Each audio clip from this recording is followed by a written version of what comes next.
Alright guys, welcome back to the channel. In this particular video I'm going to be sharing with you some of the trader vault that took place back in 2018, and it's going to be a very valuable video for you no matter where you are in your trading journey. So I highly recommend you grab a pen and paper, take notes all the way through. It's going to give you insights that no other trading video will give you all in one place. So sit back and enjoy.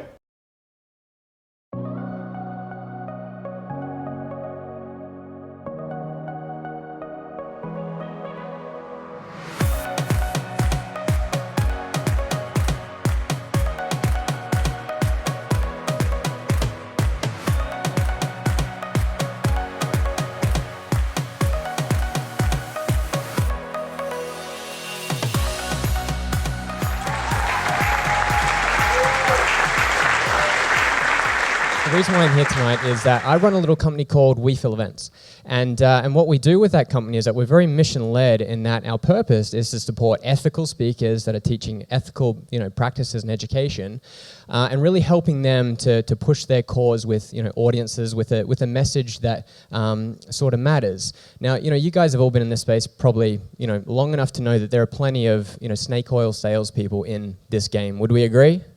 Right, and it's hard to find those ones that essentially have a message that matters, and that's really where I sort of come in. So my company, We Fill Events, ironically, we didn't actually fill this event, believe it or not. We filled close to 1,300 events around the world, working with ethical speakers. We've done it across 5 continents, and we've registered hundreds of thousands of people for those events. So where I come into play is that Jason happens to be a really good friend of mine. And what's interesting is that the first time I met Jason, I asked what he was doing, and he said, I'm a trader and I'm an educator. And to be completely open and honest with you, for me, I immediately put him in the basket of a shitbag, most likely, because this industry is full of them.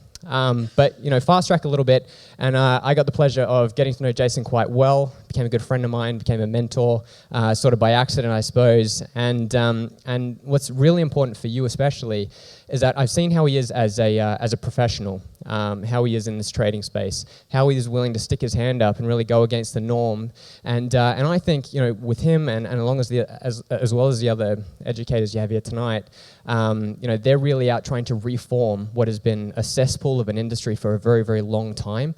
And being in the event space, being that I promote a lot of events, I see a lot of the bullshit that's in this space, and having the privilege to be able to welcome Jason on, to welcome Siam and the other guys on, is a real honor, because it's great to see someone that really gives a shit and bends over backwards for his community, as most of you probably know, and someone who's really trying to make a difference in the financial education world, which is a pretty hard thing to do in this day, to cut through that sort of noise. So enough from me. What I want you to do is give a big warm welcome to Jason Graystone, who's going to take us for the rest of the night.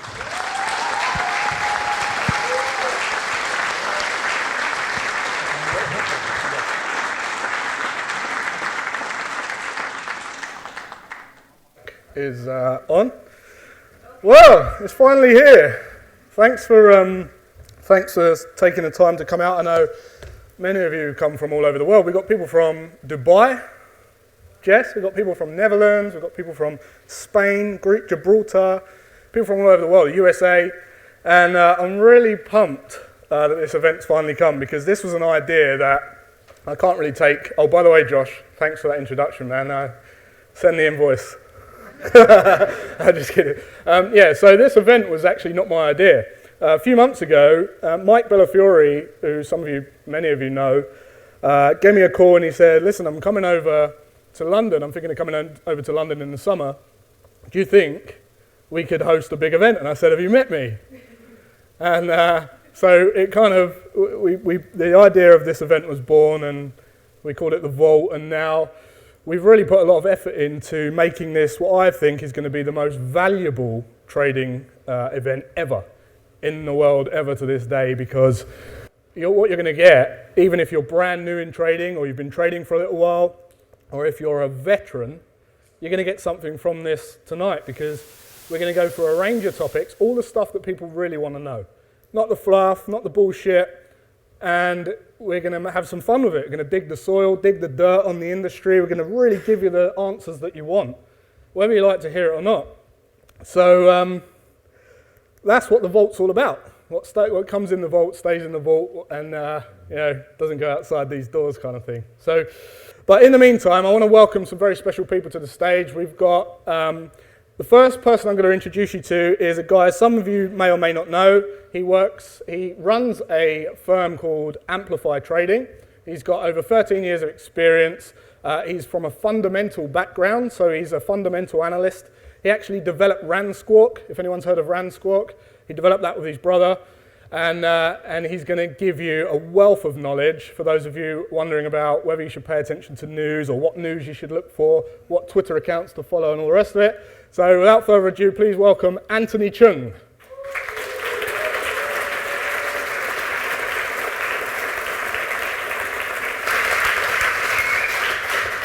Ready, mate? Yeah, take a seat. Take a seat. Okay, so next up, is a good friend of mine, and he's very, very much like myself, very, very transparent. He's a retail trader, tons of experience in the trading world. He's predicted some phenomenal trends, done very well out of the cryptocurrency space. So I'm really excited to meet a really good friend of mine, Siam Kid.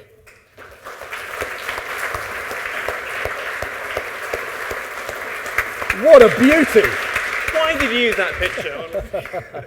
You are who Google says you are, mate. Oh, man. All right, now I've got to pay special praise to the next guest because we were due to have a guy called Alex Hayward line up today, and he runs a company called Axia Futures. It was a prop firm called Axia Futures, and if you read the sign-up page, you would have seen Alex Hayward's profile and all of his experience. This morning, Alex had an unfortunate sequence of events, which meant he had some personal issues to attend to, so he couldn't make it. Last minute, we pulled in the big guns. We've got the head trader at S&B Capital, Merritt Black.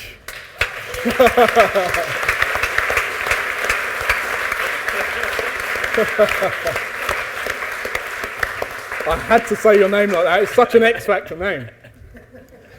All right, and the moment we've all been waiting for, and special thanks for flying all the way across the pond. I'm going to introduce you to a great guy who runs a prop firm called S&B Capital, who Merritt works for, and he's got tons and tons of experience in the trading industry. He's featured on CNN, CNN Money, all over Fox News, and he's got more insights than you can shake a stick at. So, massive welcome from all the way across the pond, especially for Mr. Mike Bellafiore.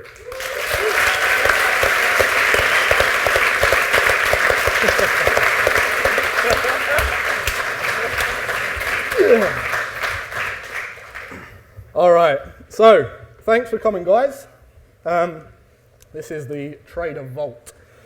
So, as I said, we're going to have some fun with this. I'm really hoping the poll starts to work because, I had some really good little polls to give you guys, and I hope it kind of does kick off and start working. We're just going to have some fun and, I said get rid of that one. So, we're going to have some fun with the polls. We're going to throw the questions out, as I say. So, I'm going to try the poll one more time before we get kind of stuck into the mud here.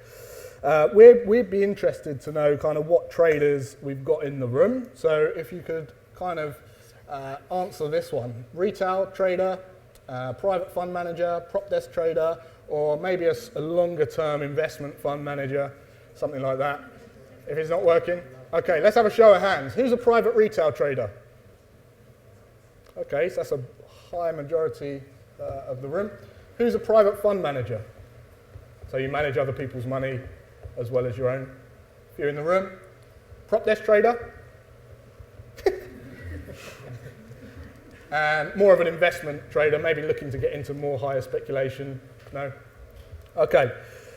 So we're going to discuss a range of topics tonight, and it's going to go everything from where to get your news, what mistakes million-dollar traders make. We're going to talk about biggest mistakes that elite traders make, a whole range of topics.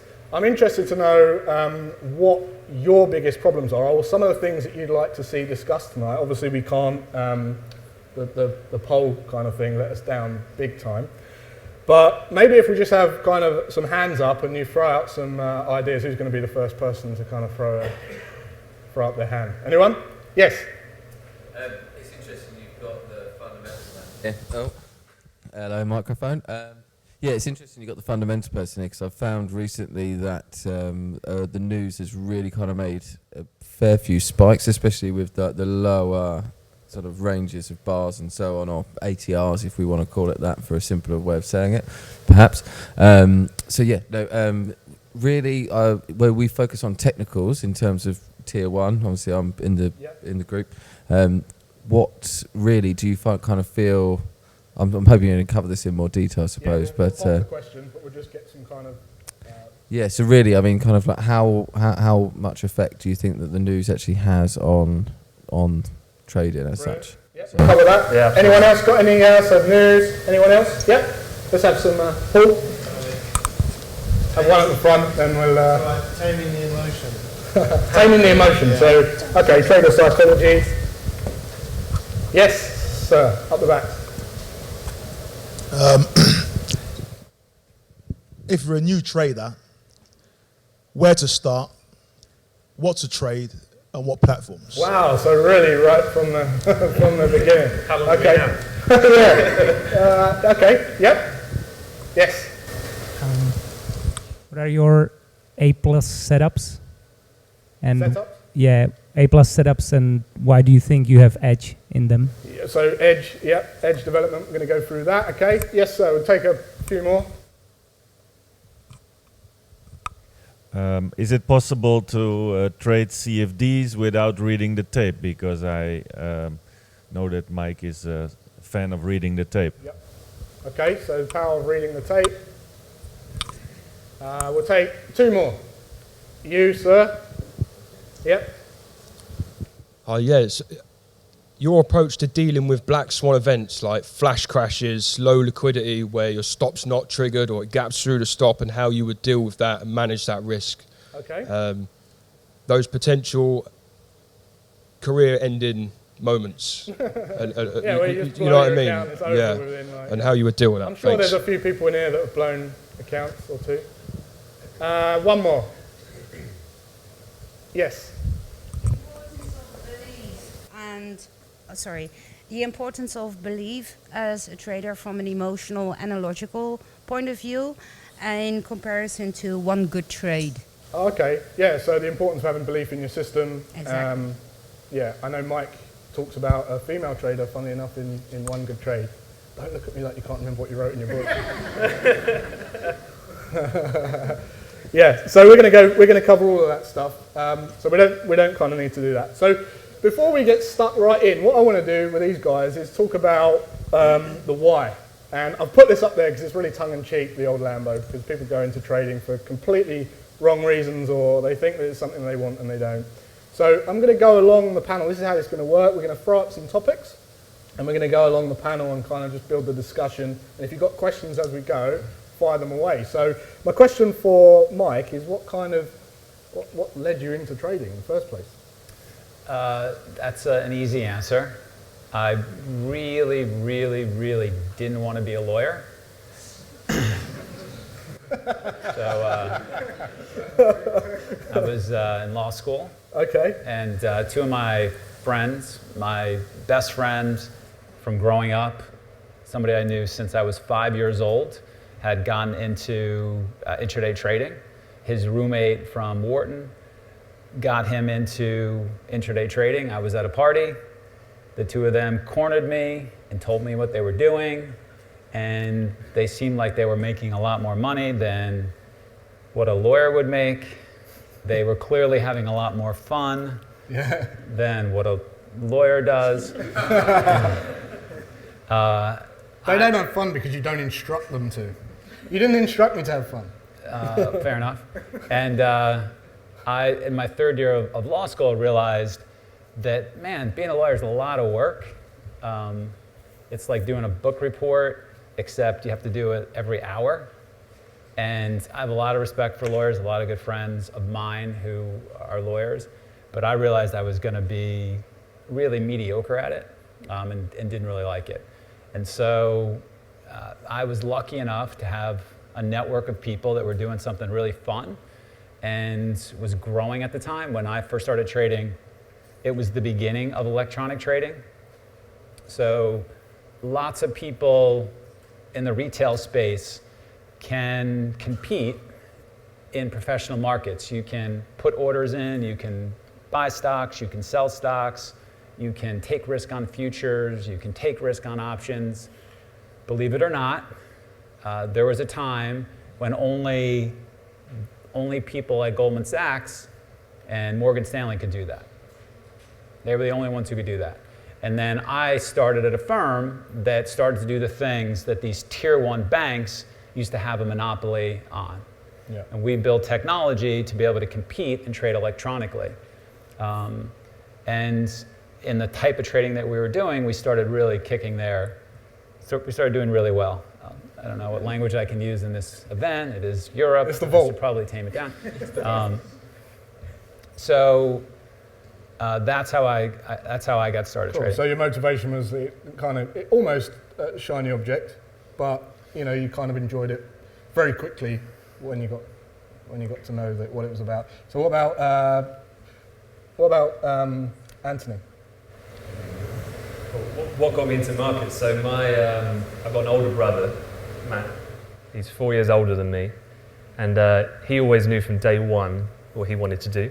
I think he worked at a stockbrokers when he was 16, did the academic route, then went to work for a US firm, was a trader at the time. My youth was totally different. I played sport, and sport was my thing.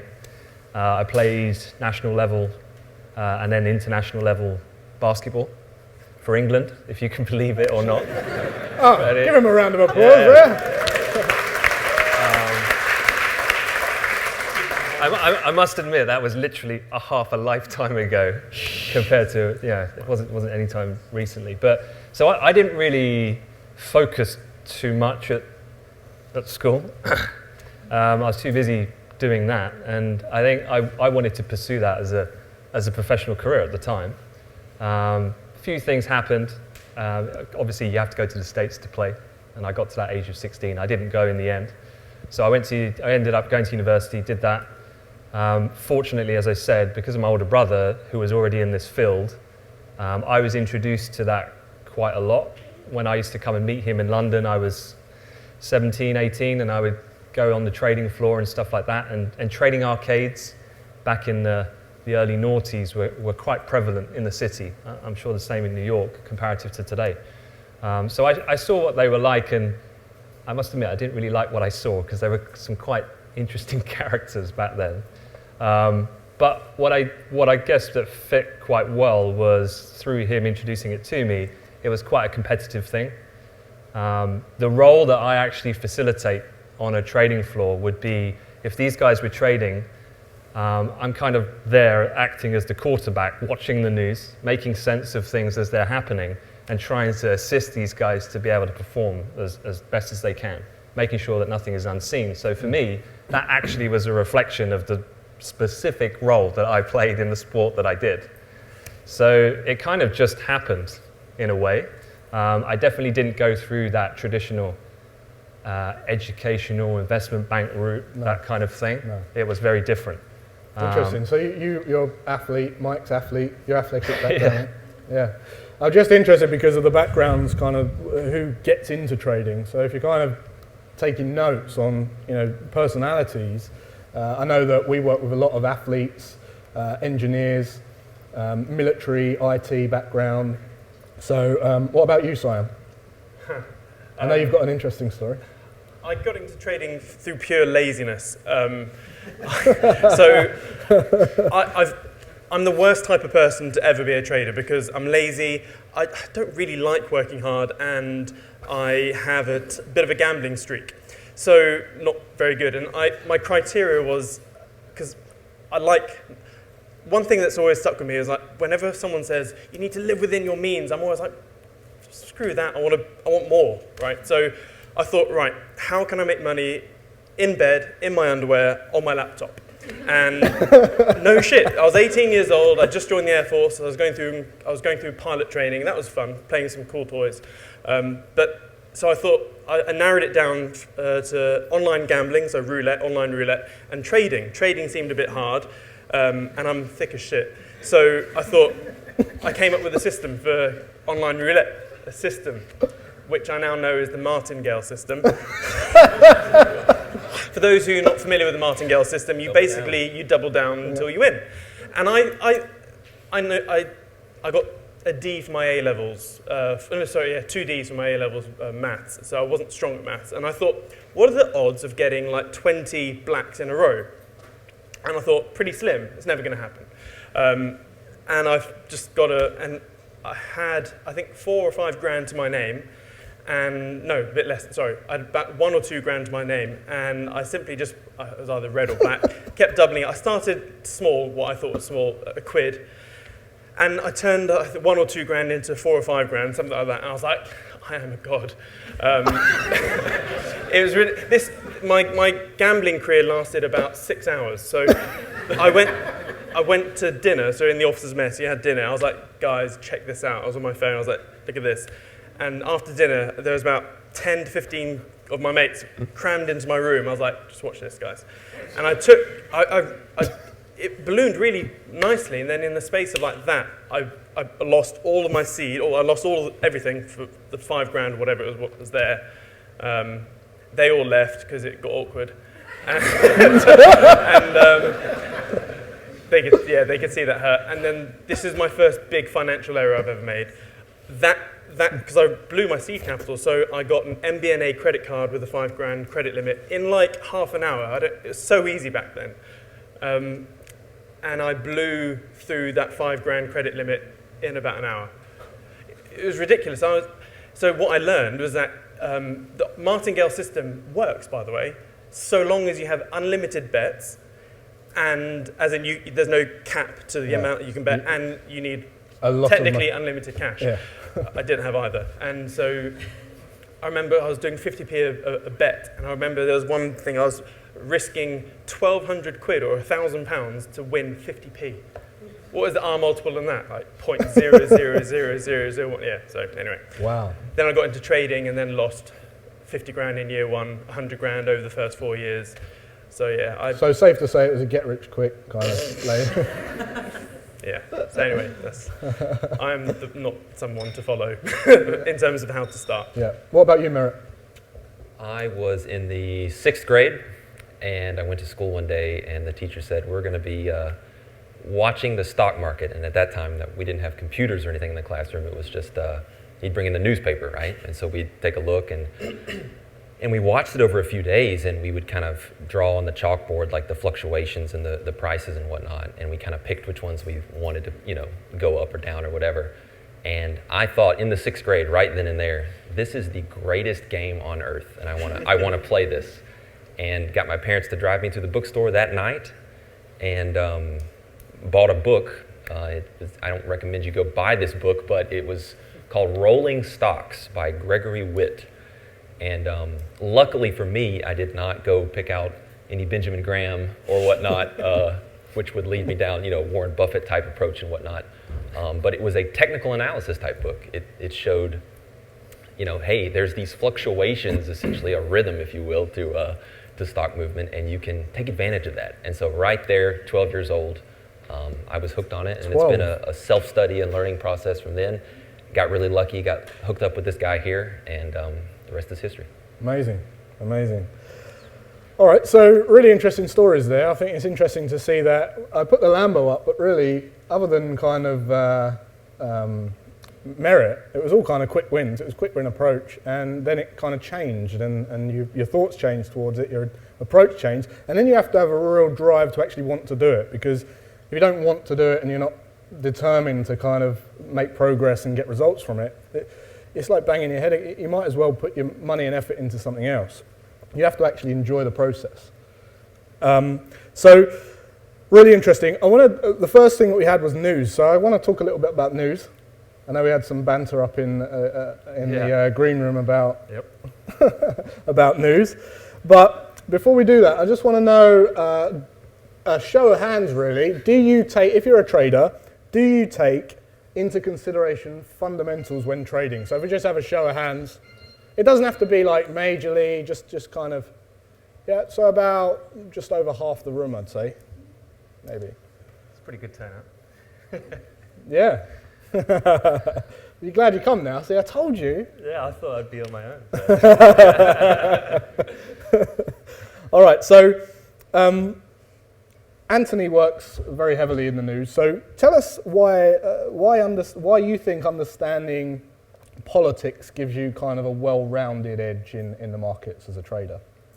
Yeah, so, I mean, you hit it there. Politics right now, I mean, is so incredibly intrinsic to the economic prosperity of not just our country, but what's happening in Germany, what's happening in Spain, what's happening in Italy, what's happening in America. And if you think about the hierarchy of these top-level themes that are driving markets, it's not a unique thing, Brexit or Trump. This is shared across nearly every nation, every geographic region. So certainly when I started, 14 years ago, and politics was non-important. But in today's world, the actions that are happening on these political events have a subsequent impact on then the decisions that these central banks, the way the economies will function, and therefore understanding what these central banks are going to do gives us, you have that question about the edge, if you like, gives me a better understanding of trying to ascertain, well, what is it that these central banks, how will they manage this economy and how will assets react kind of on the back of that? Now, I think an important point to cross here is that a lot of people struggle with the fundamentals because of the wealth of information, and particularly I went through, so when I started, Merritt said, when I started my first job, I used to get given £20 and I used to get sent down to Liverpool Street to see the news vendor coming off the truck at 5:30 in the morning, and my job was I had to physically read the newspapers from top to bottom, 20 newspapers, and I had to report back to the desk at 6 a.m. And you couldn't read because you dropped out of school? Yeah. No, but the point being is that that has changed. And now, someone like me, I'm accountable like every second of every day for, to make sure traders are aware of these things. So with that being said, though, then it's about isolating what truly is important. So if you're kind of looking at the here and now, Brexit might be a pressing issue which you guys are very much exposed to in the press. But if you think about what's moving global markets, so encompassing commodity markets, FX markets, equity markets, there's this, Trump is center to this at the moment, right? And what he does will shape then expectations about how the economy will perform and subsequently how the central bank will take action. And from having this kind of hierarchy, I call it, you can start to identify the key news items to monitor. So instead of trying to monitor everything, you're being a lot more surgical about specifically selecting items and then knowing those very well. That being said, I've worked around traders a long time and I totally know the kind of the way of which trading can work can be totally irrespective of knowing fundamentals at all. So there's different ways to skin a cat in that sense. But for me, I think a lot of retail people I've met, certainly in Britain, in the UK, they're usually trading things like forex markets. And they're usually, because of the financial media pushing things like the financial crisis and Brexit, they kind of try to translate that then as a subject matter into the price. And unfortunately, it's a little bit more complicated than just that. Yeah. So on the other side of the coin then, Mike, you're running a team of traders. And obviously that would be key in understanding kind of managing risk on the overall team. So how do you manage it in your firm? So a lot of our traders trade catalysts. And so a news catalyst can be a catalyst that gets us interested into an idea. So if something has unusual news, unusually good news, or unusually bad news, then we're going to get interested in whether or not that is a stock we might want to trade. Or catalysts can be technical. And so we'll look at our daily charts and we'll see if there are breakouts or breakdowns that are very significant on are longer-term technical charts. We're trading catalysts. We want to be in stocks that are independently stronger and independently weaker than the overall market. So for a pure technical-based trader, how could they use certain news events or certain metrics to look at to help them with their technical trading? Yeah, so the second book I wrote is The Playbook, and after one good trade. And so when I think of a technical trader only looking at technicals, I would ask that technical trader, well, if you want to get long in a stock, you think something is breaking out and it's now in your system to buy it. Hypothetical 1, there's no news catalyst. Hypothetical 2, there's a really positive, unexpected news catalyst that the street did not expect. Which one should you put more risk into? And so we would view those as separate trades, for which traders would create separate playbook trades, technical breakout trade on a daily chart, technical breakout trade on a daily chart, plus a very positive news catalyst. And we would tag and measure the results of those trades and get data as to how we did on that. And if the data was better for hypothetical 2, news catalyst plus technical breakout, trader has to put more risk into that trade. So going through this process of playbooking, the setups that make the most sense to you and measuring them gives you a way to bet bigger with edge that you have in marketplace that you're seeing. Yeah. And Siam, do you use the news in your trading? Nope. Thumb in bum, mind in neutral, just look at the charts. Yeah. I'm just curious, what sample set, how many trades do you have before you take a decision on, in terms of your split test? Yeah, so every month, all of our traders meet with Dr. Steenbarger, who is our trading coach in New York. Best trading coach in the world. If you guys are not reading his blogs, let's take that away. The Daily Trading Coach is the book, if you want to write that down. Yep, and he writes at traderfeed.blogspot. Must read for people that are trying to get better at trading. Also writes for Forbes. And so every month, myself, Dr. Steenbarger, and our floor manager meet with traders, all the traders at our firm, inside their teams. Everybody's on a team. There's a senior trader who runs a team. There's junior guys underneath them. They sit as a team. And so we meet once a month, and during that process, traders are showing their trading stats to us. Here are the top 10 trades for which I've made money this month. Here are the bottom 5 trades that I've tagged and measured for which I'm losing money this particular month. And then we talk about those types of trades. And we talk about, a lot of times what happens is the trades that fit a person's personality, their cognitive and their psychological skills, their unique footprint, are the ones that they trade really well. Really well, yeah. So a catalyst trader is going to oftentimes can have a different personality and cognitive skill set than a scalper.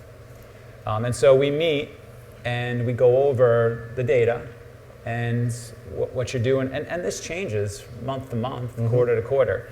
And so we'll press and bump up risk on things we're doing well, and we'll try and eliminate as best we can things we're not doing well, and build from there. And I think the advantage of having a team, I think I heard you say something, Anthony, at the last event about you wouldn't recommend trading the news unless you've got a dedicated team and a real well-rounded team of I think catching all the balls. So I've just got a question because we're talking about the news. I think a reason why a lot of retail traders don't bother with the news is because it's so conflicting. You said you need a wealth of knowledge of what's going on, and it's not just one thing, it's not two things, many things.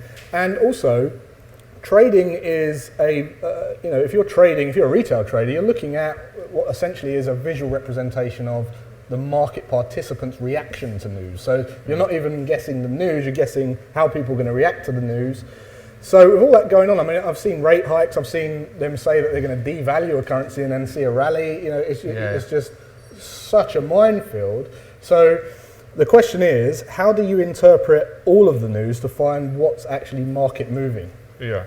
So I think you make a good point in regards to, trying to identify these kind of these moments when, I think for new people, quite often you look back at a chart, and I think retail traders that I've met, having now transitioned from my previous role, is that they look back on the charts and they see this massive move in the market, and they try to realign that in towards what was the catalyst. And often the catalyst was non-farm payrolls, or the catalyst was this piece of news came out and the instrument moved violently. And so almost like a moth to the flame, it draws their attention because of, like, Siam, I think, is not an irregular case in the fact that it's, wow, I could look at what I could have made by applying to trading this move. And the realism is, and people that don't like to hear, is that to be able to interpret the fundamentals is not a quick fix. No. There is a lot of learning and a lot of watching of charts as well to learn. And so you cannot instantly trade the news, so to speak. It doesn't quite work like that. You need to know about the politics, about the monetary policy, about all these different things. About, when people trade economic data, it blows my mind sometimes, because they go, I say to some of these junior traders that often I meet that are very new, and I say, okay, you took that trade, and I'll say, what is that data you just traded? And they'll go, I don't know. And you go, well, you traded it, right? And sometimes I get it. What I'm trying to encourage them is, trading is so psychologically testing, and it's so heavy tilted in that way, that if they can have a better grasp of what it is that they're looking at in terms of the information, they're going to be more confident and have better conviction and execution then of what it is that they're doing. So the two things are really, in my mind, they work in harmony. But the point here is that there is no, and I often get asked this, is there a perfect formula or a fundamental technical harmony?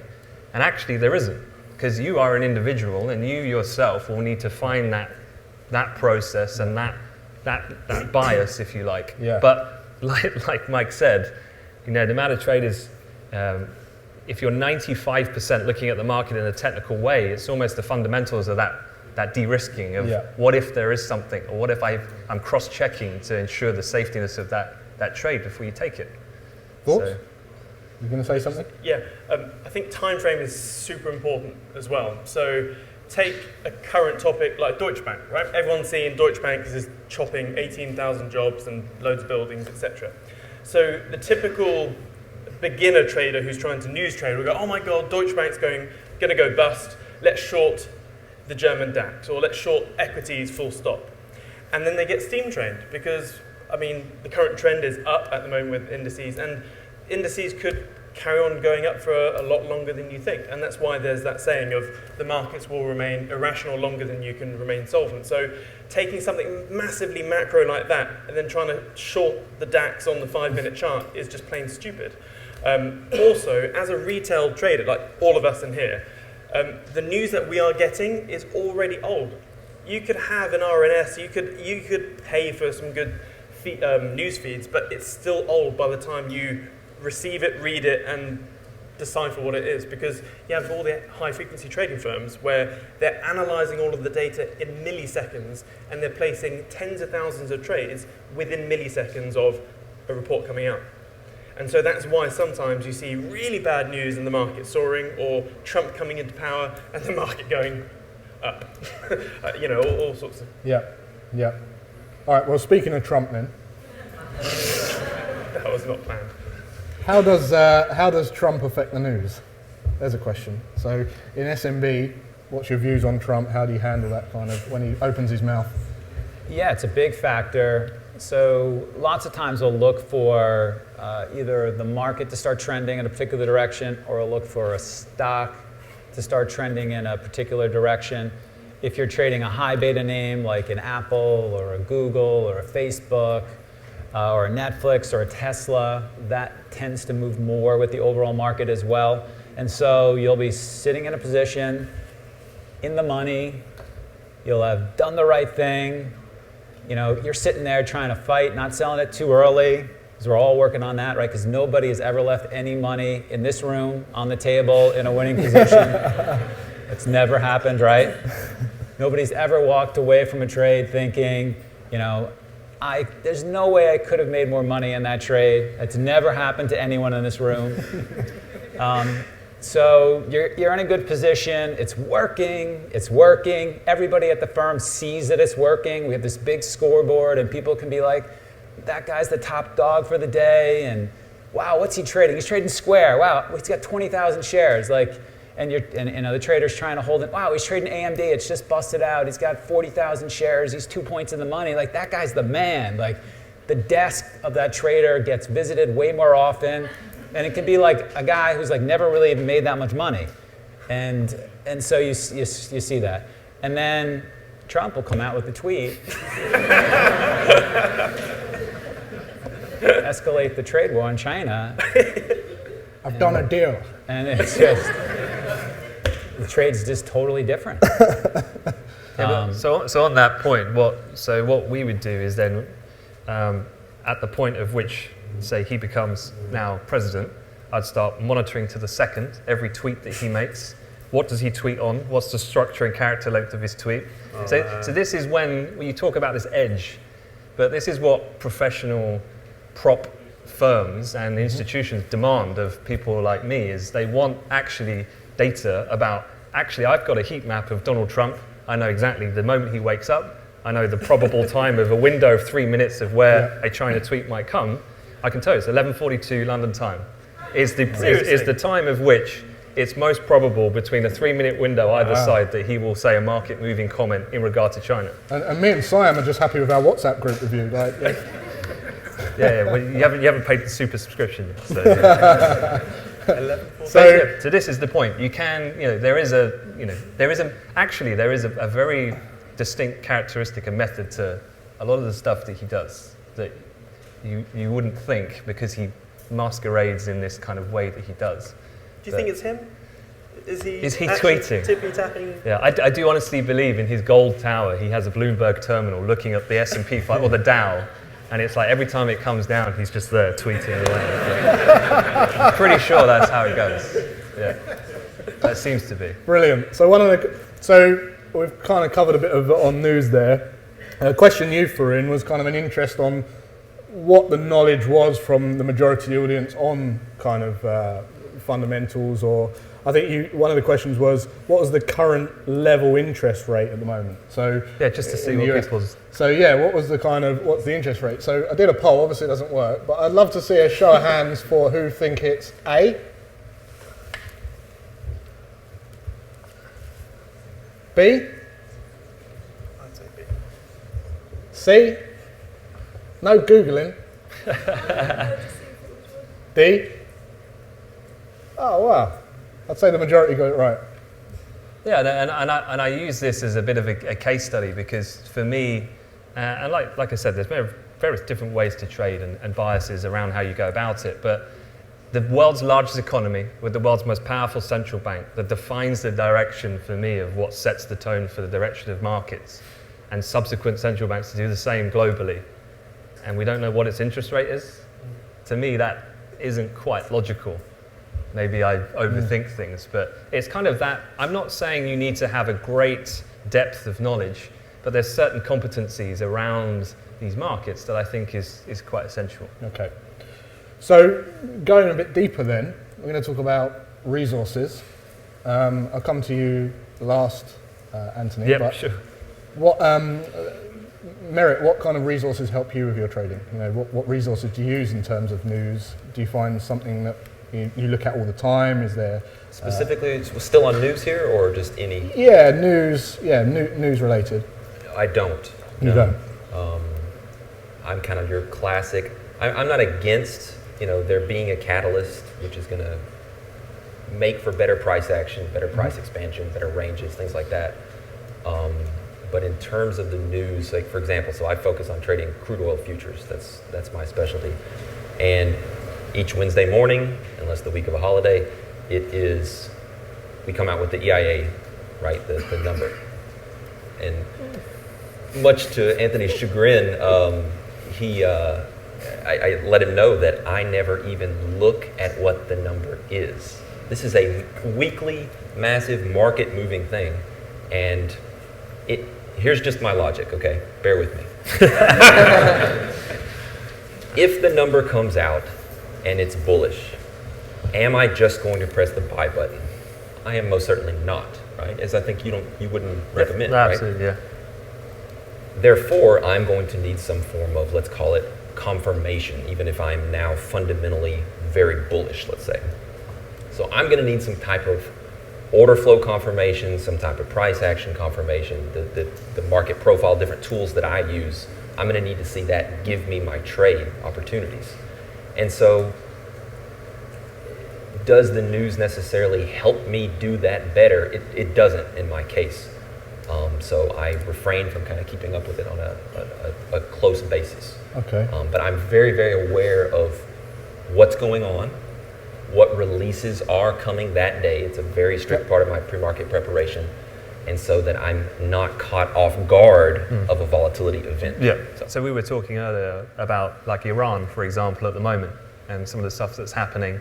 You know, it only takes one supply shock incident of something to happen, and all of a sudden that is a game changer, and that's a big catalyst then to initiate the order flow in that sense. But even if you miss out, there is always a pullback on a break, on a big extended move up or down. There will always be a pullback, and in my opinion, that is the safest time to enter. Just So what resources do you use at SMB? So there's a lot to say with what everybody's saying up here. We've got all night, man. And so I want to try and tie all this together. So I think Anthony makes a really good point that there's a lot of different ways to skin a cat. And so there are people on our desk who make north of $4 million who have no fucking idea what sector half the stocks they're trading are in. The name of the company, yeah. They're just 3 and 4 letter symbols, and they have incredible processing ability.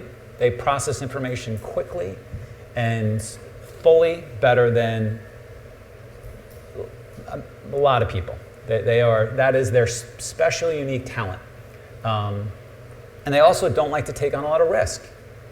So they're in and they're out, and they make a living that way. And then there are people who are short-term traders who are connected to Bloomberg terminals, and they create filters that scrape the news for breaking news events in stocks and in market, and can make north of $2 million a year reacting first in, because over the year they've gained experience as to what's going to move certain stocks and the overall market a lot, and they get in really big. And they have a system that they've developed for how they trade that setup. That's a setup, that's a play, that's a niche in the marketplace, which is separate from what I was talking about in scalping. And then there are players, there are traders, there are futures traders who will take what's going to happen with a trade war escalating in China. If Trump sends out a tweet that is negative and there's going to be an escalation between the US and China, and they will be connected to news services, and they will immediately get in and know what to do with that and make $100,000 before you can even read the news. And that is a system, a setup that people over years develop and build technology around to get good at. It's a very real way to make a living. And then there are firms that are in high frequency trading who have computers who scrape the news and build models to scrape the news to get in first in, and those people make a lot of money. That is a very real way to make a living. And then there are people who, as Siam was saying, who they don't necessarily know what the news means, but they are connected to a squawk. They hear it. They're not really sure how to interpret it, but they know how to buy a pull-in with a news catalyst. They have that play in their playbook, and they can build a career and make a real living off of that. So niches can be very different and work really well. On our desk, we have some guys connected to Bloomberg terminals that build filters, that look for breaking news trades. We have a squawk box that comes in. When there's going to be a big event coming up, we will teach our traders to game plan the big macro events that could be coming and what we're going to do if that happens. So if the Fed cuts 50 basis points unexpectedly, we're going to game plan, okay, we are going to buy the SPYs, we're going to buy the Qs, we're going to buy BABA, we're going to buy some of the China ETFs, we're going to short volatility, and we're going to game plan that out. Okay? If Iran, we talked about this, if Iran and the US tensions escalate, what are we going to do? How are we going to look at oil? What are we going to do in gold? What are we going to do in the SPYs? What are we going to do in volatility? We'll game plan that out and prepare for that. And then it's up to the individual traders how to sort of go about that. On our platform, we have a proprietary platform. When you type up a symbol, there's a box that links immediately to that symbol that's connected to all of the news feeds. So if you're trading AMD and you type that up, there's a box that will show you all of the news headlines that have come across in AMD. If you type in Intel, it'll show you all that Intel. If you type up Yahoo or Google or... That's bespoke software that you had built for S&P. It all sort of ties in. So that's what we have. Okay. So from a retail trader's perspective then, how do you get news, I guess the question is, how do you get news quickly enough to act? What do you use as terms of resources? Let's go to Siam actually. What resources do you use for any news? Do you look at anything? I don't. You don't look at Just Forex zero Factory news. calendar, nothing? Nope. No Twitter? I find the more news I look at or any internet articles I look at, the worse my trading is. Conflicting. Because it biases you. Even the fact of being bullish or being bearish is an emotional state. And the moment you have an emotional state or a bias on something, that's you're blinkered. Yeah. You can't see the wood through the trees. So I like to be completely neutral and just see what I see. So, plus I'm really lazy. I don't want to read lots of things. I just... So, I think also as well it can be quite damaging in a way, because even if you had access to that news, following through that playbook strategy, have you made the playbook? I guess is the question. Yeah. Now, a lot of the time that I spend with some of our junior traders is about this scenario building, is what I call it. It's the same principle as core to a playbook, which is, the ability for us to enact on a piece of information, if already predetermined in a variety of scenarios, becomes then a case of execution. And people can generally react better. But in order to do that, traders might sit there a whole period of a day and it's not one of those things where you try harder, you click faster, you make more money. They're actually mentally, you can go a day, and I've seen traders go a day, not trade, and be absolutely exhausted. Yeah. Because of this strategizing of the playbook, if you like. But that's when you need, obviously, development of your knowledge and understanding to be able to think like that, to be able to act. That's why he's got grey hair. And actually not even, to take that even a step further, because you're really hitting on something I think is really important for many of you out there. He talked about preparing these scenarios, I guess is how you say it, right? Scenarios for things. And scenarios. I'm from where Forrest Gump is from. That's where I'm from. Not even, you could do that heading into, let's say, a Fed day or whatnot, right? If we get this, dovish, hawkish, blah, blah, blah, then you're going to do, prepare for those things. That's amazing. No trader on my team, no student under me comes into a single day without having gone through that exact process. And I know the equities guys have something similar where they think through what they call their if-then scenarios. And this is just absolutely critical to come in, doesn't matter what you're trading, doesn't matter what your time frame is, prepare 3 scenarios. We call them hypos for hypotheses. And think through in advance, if price goes here, what are the implications? What does that mean? What tactics might I apply? What opportunities or no opportunities might that particular move present? And really think through those. And some of you may be thinking right now, well, I don't like to do things that way because that makes me create a bias. How in the world could you plan before the market ever opens? Oh yeah, I think that if we come down to this level, that'd be a good place to get long. If we get above and begin holding above this level, I think that'd be a good place to get short. That creates too much of a bias for me. I like to be able to kind of flow with what is happening rather than try to predict these things. And I would argue that it's the exact opposite. People who don't prepare, the key word here, alternate scenarios, they're the folks who get pigeonholed into an idea, and they're sitting there thinking, well, no, I'm bullish, I'm bullish, I'm bullish, and it doesn't matter what happens. Next thing you know, it's a downtrend day, and you could have shorted and made a ton, but you were stuck in that frame of mind. Preparing scenarios in advance actually makes you more flexible. Yeah, being able to adapt. So what I want to ask you, Anthony, is this is the vault, so we're going to dig up like your best stuff.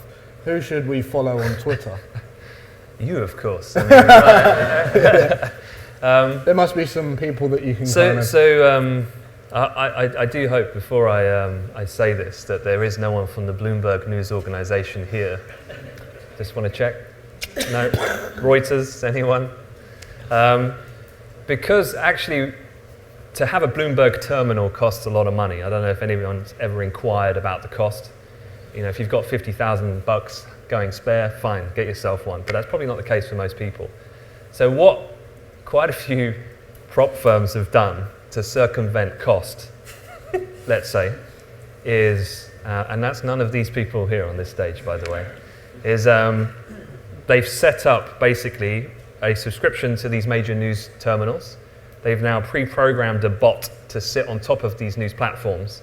And basically, it defines certain characteristics of what Bloomberg would assign an important piece of information. And it strips it and retweets it in real time. So if you were to look at a terminal and a tweet, it's pretty quick. Yeah. I must stress, a Bloomberg terminal, news is like 5% of its capability in terms of its functionality. But what I'm saying is then, through Twitter, you can find these accounts, and they're all kind of linked. In a way, but they're basically stripping news in real time so you could see it. I'd actually say though, to make your life way easier, because if you're a trader, you're dealing with so many other variables that having a squawk box is actually the easiest, because that vocal point of delivery is not only fast, but you can focus. And actually the skill of a squawker, the job I used to do was, if let's say the Fed come out and cut 50 basis points, but not in an interest rate meeting, they just come out and do it, well, Mike's going to hear me in New York from London by the way I say it. And so it's a no-brainer. He's got to take action. But that's when you use the audio cue. Just everybody get long. Yeah. So yeah, I think you can find these things on Twitter.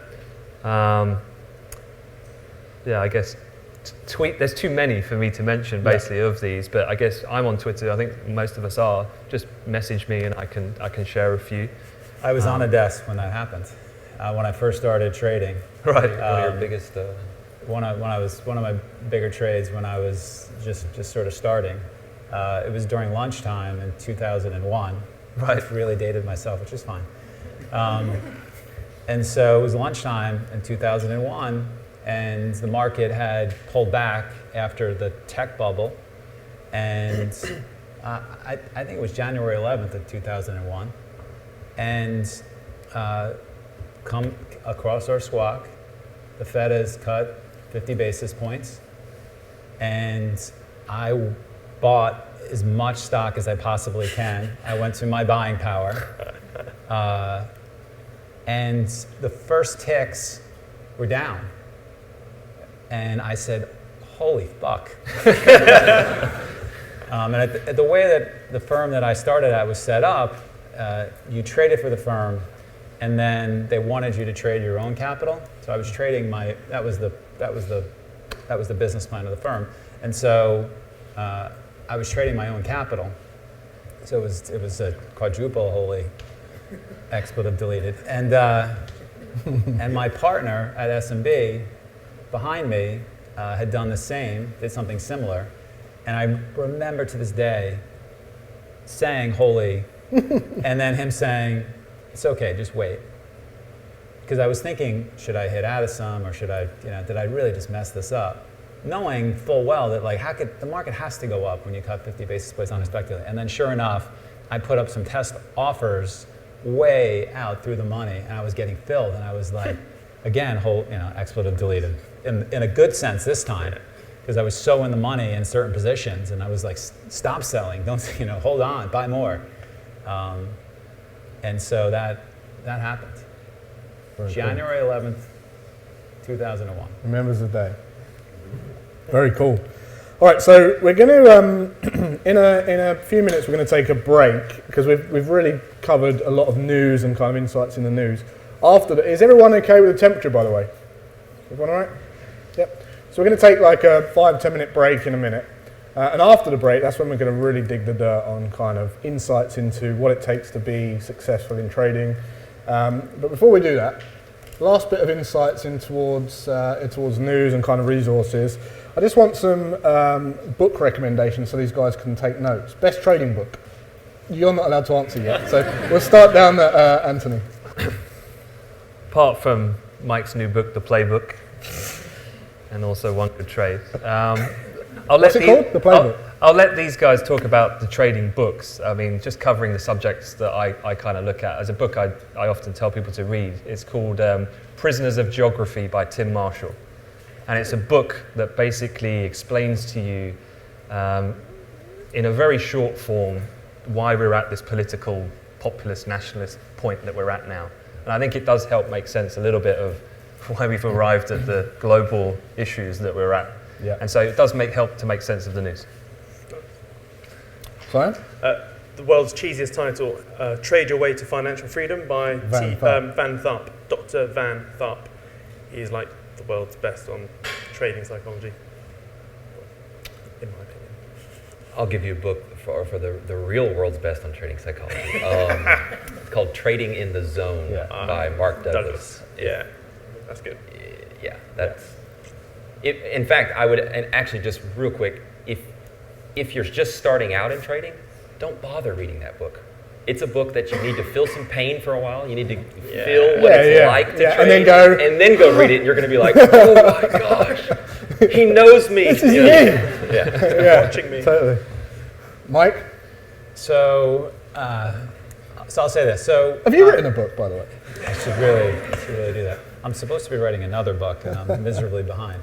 And so one of the things I did in 2018 that's new and fits into what we're all doing here, the big picture of what we're all doing here, which is we're being a little bit uncomfortable, reaching out to people we don't know, instead of sitting home watching TV, which lots of your friends and colleagues are doing. You guys are coming out to be exposed to something new and meet new people and feel a little uncomfortable in a new setting. So one of the things I regularly do is reach out to new people and try and meet with them. But one of the things that I tried differently in 2018 is I started, though I'm pretty busy with our firm, I started coaching select seven-figure traders outside the firm. And one of the guys who I coach outside the firm is one of the really great traders in the US from a short-term basis. And he just wouldn't shut up about how I need to go to this Tony Robbins event. It's like, you gotta go to Unleash the Power Within. It's great, it's like really helped me. And so I was a little skeptical, and I finally decided to go and went. And it's for some people, and it's not for other people. It's an experience. One of the things that I took away from that, though, is going through your day and figuring out what your priorities are and making sure you set time for the things that are important to you. And one of the things that's important to me is to continually be learning. And one of the things I wasn't doing well enough that I reset and figured out how to do was reading. And so I created a new habit after this event. And so what I do each day is I walk to work. I live on the Upper West Side of Manhattan, and I walk through Central Park. For those of you who haven't been to New York's actually very beautiful in certain parts. I walk through Central Park, and as I'm walking through Central Park, I listen to books. And when I walk home, I walk through Central Park to our apartment on the Upper West Side, and I listen to books. And so I'm setting up a habit where I'm learning. For traders, outside of trading, there's a lot of really great books that we recommend. So Mindset by Carol Dweck is a very important book to read. The Talent Code by Daniel Coyle is a very important book to read. The Power of Habit. The Power of Habit by Charles Duhigg is a very one. One of the books we're reading this year is one of the better books. Thinking Vets? Is James Clear wrote a book on habits. It's called Atomic Habits. Really, really strong book. Another great book on habits is The Slight Edge by Jeff Olson. I don't know if anyone's heard of that, but that's a great book. Yep. So yeah, that's great. I mean, it doesn't. You're listening, taking in information without changing your lifestyle. You're walking to work anyway, so you're taking in and you're developing. So my book was going to be Trading in the Zone, but I'll give props to Adam Grimes on the art and science of technical analysis. Apart from your books, which I love, and obviously good friend of ours, good choice. Yeah, he's a great friend. So guys, hopefully you got value so far. Is everyone enjoying it so far? Yeah. Right, Lorna, we're not doing the hot coals. He's been to Tony Robbins. We'll just have a 5-minute break, and you can feel free to grab a drink or have a little wander about, stretch your legs, and then after the break, we're really going to get into the crux of it.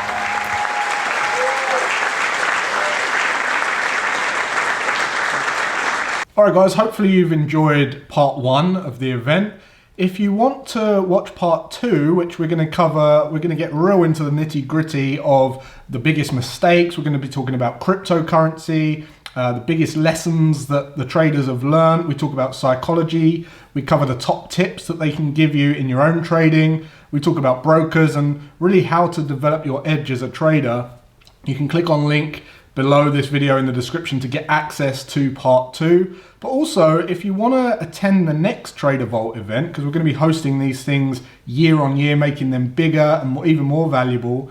If you want to come and spend the evening with us, you can find the link in the description that will show you when the next event is. So if you want to come and spend the evening with us, click on the link in the description and it will take you to and tell you when the next event is. So as I say, if you want part 2, click on the link below. You don't want to miss that one. And if you want to attend the event, the link's also in the description. Until then, have a great rest of your day and I'll see you then.